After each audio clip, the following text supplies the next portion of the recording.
Voilà, est-ce que tout le monde est bien installé? On va commencer. Notre prochain thème sera sur le sujet de la prise en charge non invasive des troubles intimes de la femme, aspect actuel des OPK.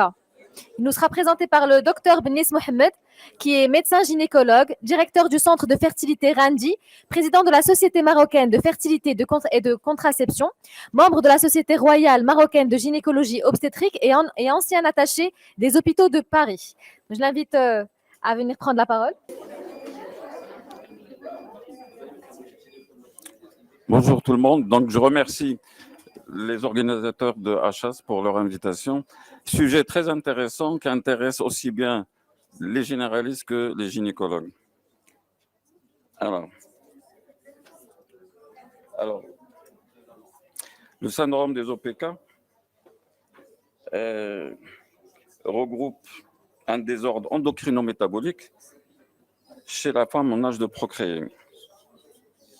La prévalence est variable suivant des facteurs ethniques ou génétiques. Et il faut savoir que c'est la première cause d'infertilité universelle et qui a un impact majeur sur la santé publique. Alors, comment ça marche?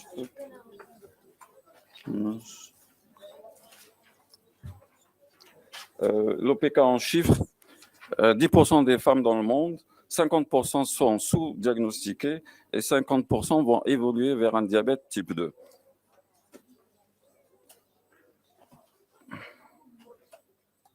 Et pourquoi ça ne marche pas le truc? Voilà, ce syndrome a été décrit pour la première fois en 1935 déjà par Stein et Leventhal, qui ont décrit 3 symptômes majeurs: l'aspanoménorrhée, l'hirsutisme et de gros ovaires. L'obésité, aux États-Unis, pratiquement 70% des OPK étaient obèses, mais ce n'est pas le cas en Europe. Et ce critère, d'ailleurs, n'a pas été retenu dans le dernier consensus. Voilà. Le dernier consensus date de 2003. 2003 à Copenhague, à Rotterdam, pardon. Et alors, au départ, les 3 critères principaux, c'était les troubles d'ovulation, maintenant, troubles de cycle. Maintenant, on parle d'oligo-anovulation qui se traduisent par des troubles de cycle. À la place d'hirsutisme, on parle maintenant d'hyperandrogénie clinique ou biologique. Et à la place des ovaires, on pensait à l'époque kystique, de le nom, maintenant on parle de microkystes visibles à l'échographie. Alors, l'hyperandrogénie reste le syndrome majeur des OPK. Il peut être clinique ou biologique, comme ça a été dit dans le consensus de Rotterdam. Il est dû à une dysrégulation des cellules d'attaque interne qui vont sécréter beaucoup d'androgènes et parfois il y a une composante. Voilà, le gros des symptômes, l'hypnie, le maître symptôme, et que vous imaginez très handicapant pour les jeunes filles qui sont, je veux dire, maintenant tout le temps sur Instagram, etc. Donc, elles sont très handicapées, impact physiologique important sur les adolescentes. Alors, le piège. Souvent, 15% des femmes, à l'échographie, on va retrouver cet aspect microkystique, mais sans hyperandrogénie et sans trouble des règles. Voilà, donc, il ne faut pas prononcer le mot. Souvent, il y a des médecins qui vont prononcer le mot d'infertilité ou d'OPK juste à la suite d'une échographie. Alors que pour le diagnostic, comme on a dit, il faut au moins 2 critères, des critères de Rotterdam. De toutes les façons, les troubles de cycle sont toujours liés, sont proportionnellement liés au nombre de follicules et le taux d'AMH qui est élevé en général. Le mécanisme principal, c'est l'anovulation qui va aboutir à tous ces problèmes de cycle, etc. Au départ, on parle d'une hyperandrogénie primaire au niveau folliculaire qui va entraîner un arrêt de la croissance folliculaire par un excès d'androgène et une inversion du du rapport LH sur FSH qui vont aboutir à une anovulation douce microcystique à l'échographie.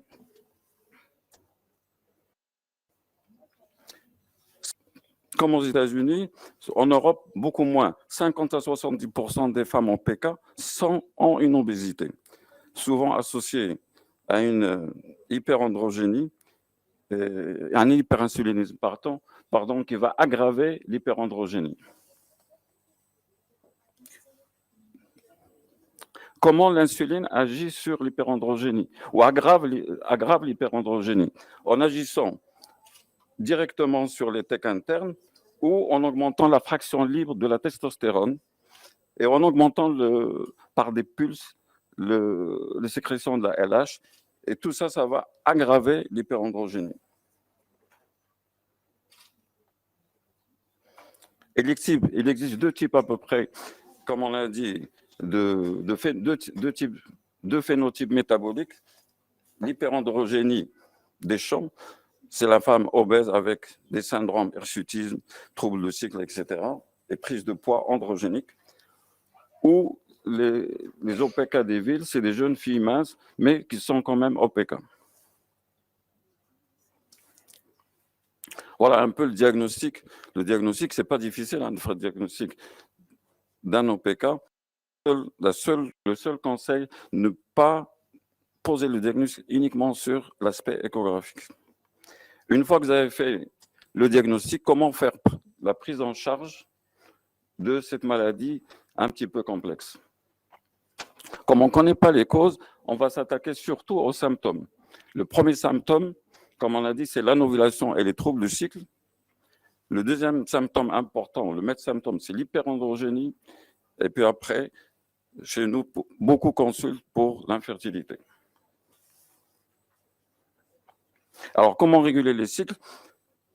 Un des principaux volets de la prise en charge de l'OPK, c'est cette régulation des règles, des cycles, par une simple prise d'une pilule œstroprogestative. Et le problème est... Et dans le cas contraire, si ça ne marche pas avec la pilule, on peut utiliser aussi un progestatif non androgénique. 10 à 12 jours par mois, ça suffit pour remettre les cycles en place. Le traitement progestatif a pour vertu aussi d'atténuer le syndrome prémenstruel dont beaucoup de femmes souffrent en cas d'insuffisance lutéale. Alors, l'hyperandrogénie. Là, c'est pareil. La pilule œstroprogestative reste l'arme de première intention. Optez pour une pilule de 4e avec un progestatif non androgénique, type Dionogest ou Gestodène. La pilule va baisser la sécrétion d'androgène et augmenter la fraction libre, diminuer la fraction libre des androgènes.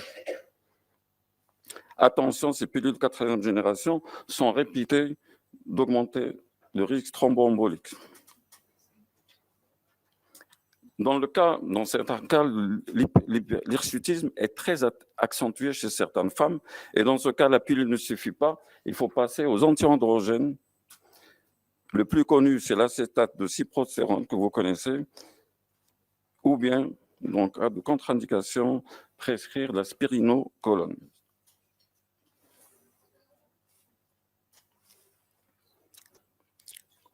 Troisième volet, comme on avait dit, c'est l'hypofertilité. Une précision avant tout, ne jamais prononcer le mot stérilité devant un OPK. Une femme OPK, elle n'est pas stérile, elle est hypofertile par un trouble d'ovulation qui est fonctionnel. Alors, comment régler cette hyperandrogénie? Pour réduire l'hypofertilité, il faut agir sur le maître symptôme, c'est l'hyperandrogénie et l'hyperinsulinisme. La prise en charge, la dysovulation passe par ces deux clés, l'hyperinsulinisme et la stimulation ovarienne.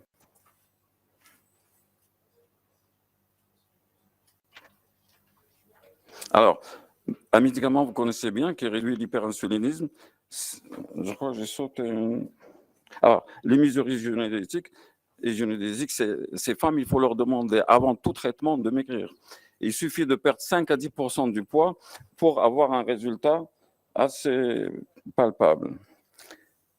La metformine, molécule de la famille des biguanides, elle améliore la consommation musculaire du glucose, donc diminue l'hyperinsulinisme. Inconvénient, les doses thérapeutiques sont souvent associées à des symptômes digestifs assez désagréables.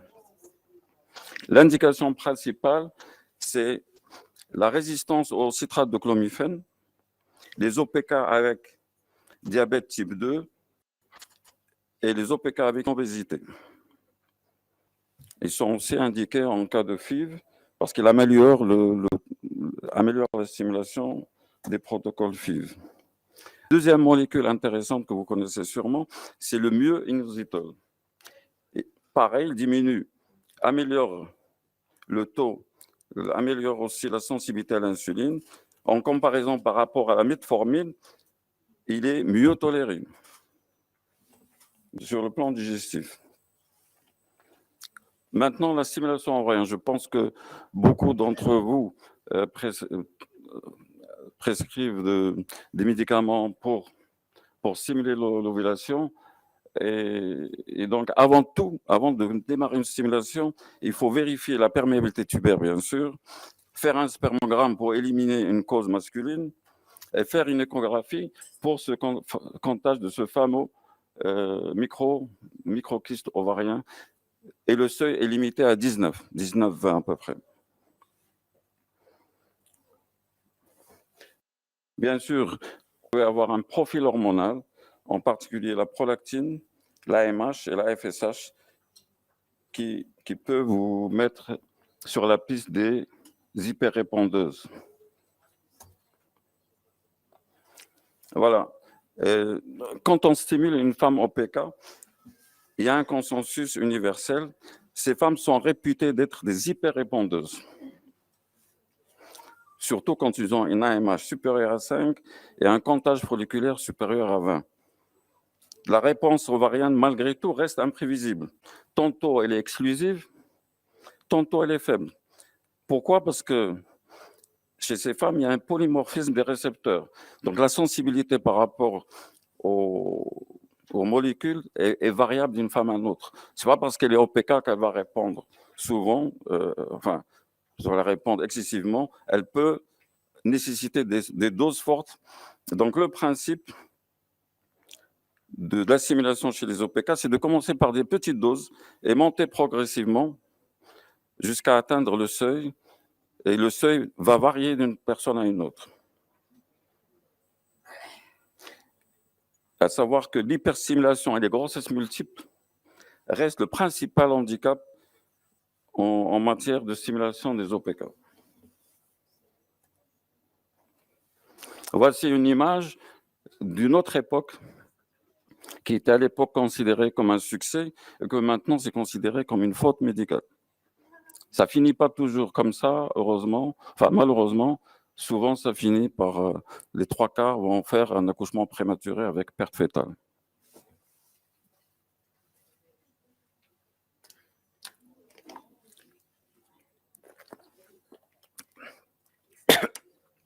Cette année, par exemple, on a vu à peu près 3 grossesses multiples par un simple traitement au clomide.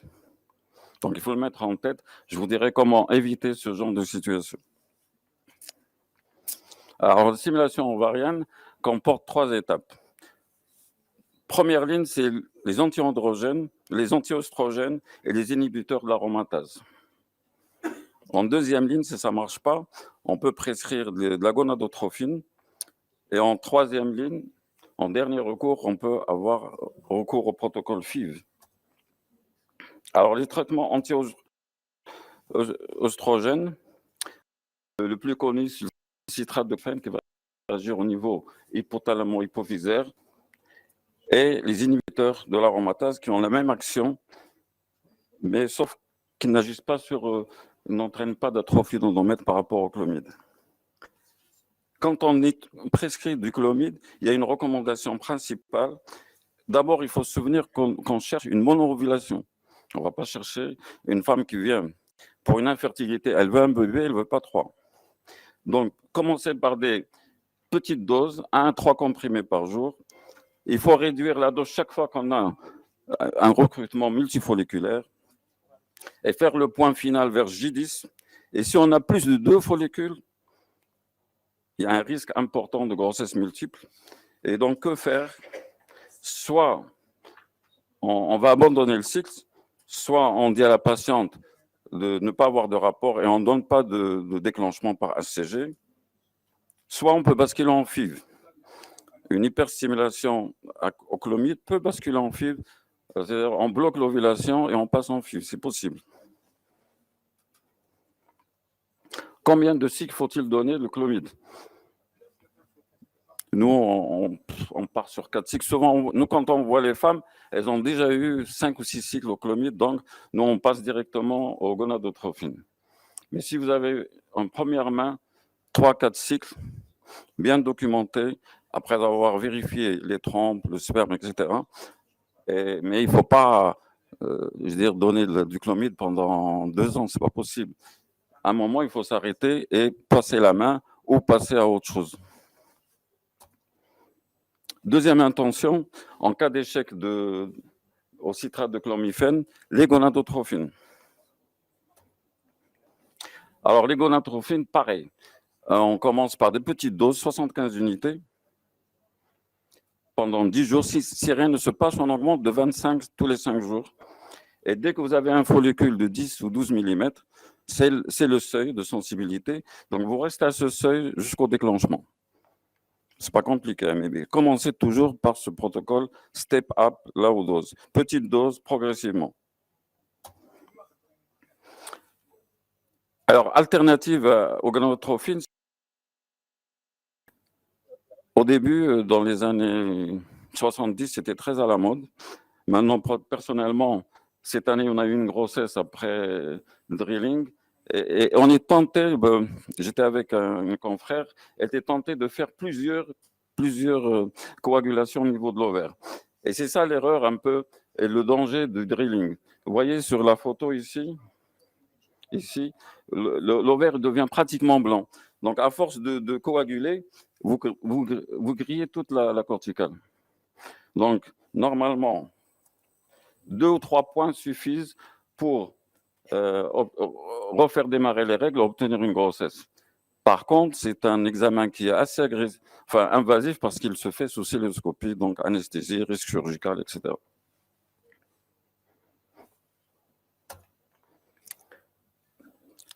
Alors, recours à la FIV. S'il y a un échec de stimulation monofolliculaire ou une cause masculine associée, il faut passer à la FIV qui comporte plusieurs étapes. Une stimulation ovarienne, qu'on appelle hyperstimulation contrôlée, parce qu'on cherche pas un ovocyte, on cherche plusieurs, parce que vous savez qu'en FIV, les taux de succès sont proportionnels au nombre d'ovocytes que vous allez recueillir. Plus vous avez d'ovocytes, plus vous avez d'embryons, plus vous pouvez obtenir des grossesses. Là, au début, on stimule, puis après, on bloque l'hypophyse pour ne pas avoir un pic ovulatoire, et on programme la ponction. Donc, je ne sais pas si vous savez qu'en FIV, les ponctions sont programmées à l'heure près. On sait que, par exemple, si on a 2 ou 3 ponctions dans la journée, la première sera faite à 9 h, deuxième à 10 h. Donc, tout ça peut être programmé. Le pic ovulatoire peut être programmé, c'est-à-dire on met une ACG 36 heures avant.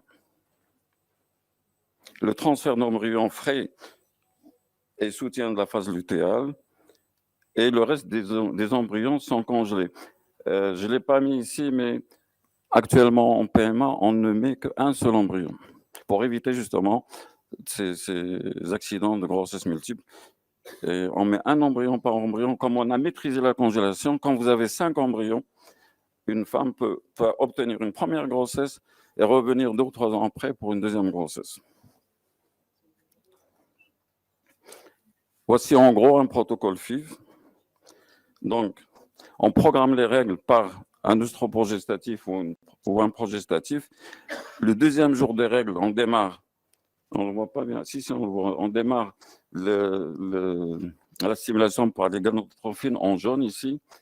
Et vous voyez ici, contrairement à ce qu'on a dit tout à l'heure, ce n'est pas petite dose, c'est grande dose. On démarre par des grosses doses parce qu'on cherche à avoir plusieurs follicules. On appelle ça l'hyperstimulation contrôlée. Donc, on commence par, chez les normorépondeuses, on commence par une dose de 150 unités. Et s'il faut, en fonction du monitorage des éco-hormonales, on peut diminuer, augmenter les doses. L'antagoniste qui va bloquer le pic ovulatoire, qui vous permet de programmer votre ponction et introduire entre le 6e et 8e jour quand les follicules ont déjà atteint 14 mm à peu près. Si on le met avant, ça peut bloquer la croissance folliculaire. Alors, le déclenchement. Alors, que ce soit le clomide ou les gonadotrophines ou en PMA, le clomide, c'est la clé de l'hyperstimulation. Si vous ne mettez pas de ACG, maintenant, ce n'est plus le ACG, c'est l'Ovitrel, qui est une ACG recombinante. Si vous ne mettez pas d'ACG, il n'y a jamais d'hyperstimulation. D'accord? Parce que quand on met un ACG, le ACG reste 15 jours dans le sang. Et pendant 15 jours, il va stimuler l'ovaire. Et donc, je vais vous donner les limites, enfin, les seuils valables pour FIV comme pour les traitements monofolliculaires. Alors, les critères de déclenchement, c'est un oestradiol entre 1000 et 3500. Et une cohorte folliculaire autour de 17-18 mm. D'accord? Et si, chez une normorépondeuse, normalement, l'œstradiol ne doit pas dépasser 3500 picogrammes et le nombre de follicules va rester inférieur à 15. Et là, vous pouvez déclencher avec le HCG, il n'y a aucun problème, la ponction folliculaire et le transfert J3 au J5.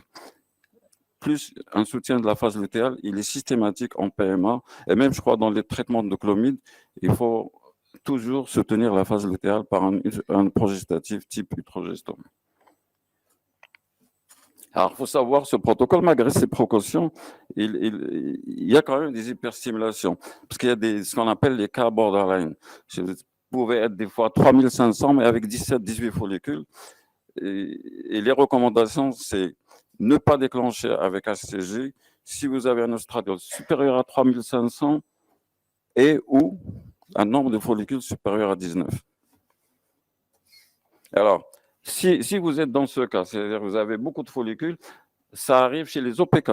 On revient aux trucs OPK, toujours le même problème. Femmes jeunes, minces en général, avec une AMH supérieure à 5 et un comptage folliculaire supérieur à 15-19.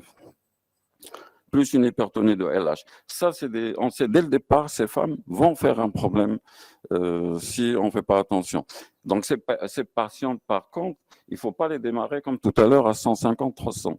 On démarre à 100, entre 100 et 150. Et si besoin, il faut baisser parce que on fait un premier contrôle J5. Si le stradiol est très élevé dès le départ, on sait que ça va aller très loin. Donc, on commence à réduire à partir du 5e jour.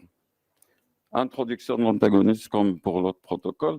Et alors, par contre, pour le déclenchement, le ACG interdit si on dépasse 3500 picogrammes de stradiol et si on a plus de 19 follicules. Qu'est-ce qu'il faut faire dans ce cas avant d'avoir les protocoles antagonistes, on annulait le cycle carrément. Maintenant, on déclenche avec un analogue type décapeptile. Pourquoi l'analogue? Parce que l'analogue a un effet flare-up. Je ne sais pas si vous connaissez, je crois que vous manipulez un peu les analogues de LHRH, le décapeptile qui est donné dans le traitement des cancers. Et les analogues, avant de désensibiliser l'ovaire, ils entraînent un flare-up. Ce flare-up, c'est un pic ovulatoire qui dure 12 heures et qui disparaît complètement, contrairement à l'ACG où l'ACG reste 15 jours dans le sang et il va entretenir la stimulation des follicules et aboutir à une hyperstimulation. Alors, qu'est-ce qu'on fait dans ce cas? On déclenche avec l'analogue, on met sous Dostinex, on fait la ponction et on remet l'antagoniste pour continuer à bloquer l'ovaire. Et par contre, on ne fait pas de transfert. Le freeze-all, ça veut dire on va congeler tous les follicules, enfin tous les embryons obtenus, et on va les transférer dans un cycle ultérieur. Et avec cette technique, depuis 7 ans, on n'a pas eu d'hypersimulation. Voilà, qui reste quand même un gros problème en PMA, qui fait peur à tous les débutants. Donc, ces précautions pouvaient... Alors, ces grossesses multiples dont j'ai parlé, on a vu cette année, c'est 2 grossesses qui étaient obtenues par des gynécologues qui étaient assez, je veux dire, rompus à la PMA et qui ont donné uniquement du clomide. En conclusion, l'OPK est une maladie pour la vie. Elle entraîne un désordre reproductif et métabolique qui intéresse les généralistes. Une prise en charge doit être précoce et multidisciplinaire. Rappelez-vous que la jeune femme, elle a surtout des troubles de cycle, hirsutisme et probablement une infertilité. Chez les femmes plus âgées, au-delà de 45 ans, dépister le diabète type 2, dépister aussi la maladie cardiovasculaire et penser au risque d'augmenter du cancer de l'endomètre. Voilà, merci. Alors, si vous avez des questions au sujet de la simulation, je veux bien... On vous remercie, Dr. Louis, c'était un excellent cours. Le problème des OPK, ça reste toujours un problème qu'on voit tous les jours, surtout lorsqu'on a mené des cours d'échographie. On dépiste à chaque fois, à chaque cours, une jeune fille qui a des OPK. Et malheureusement, ils ne sont pas au courant de leur pathologie. Et si on sensibilise les médecins à prendre en charge les jeunes filles en cas de troubles de cycle, ce sera une initiative de notre part comme médecin généraliste pratiquant et on peut éduquer dans ce sens. Et je vous remercie. Merci.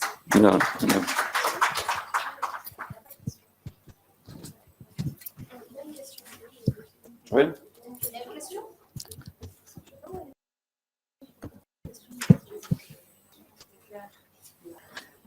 Merci.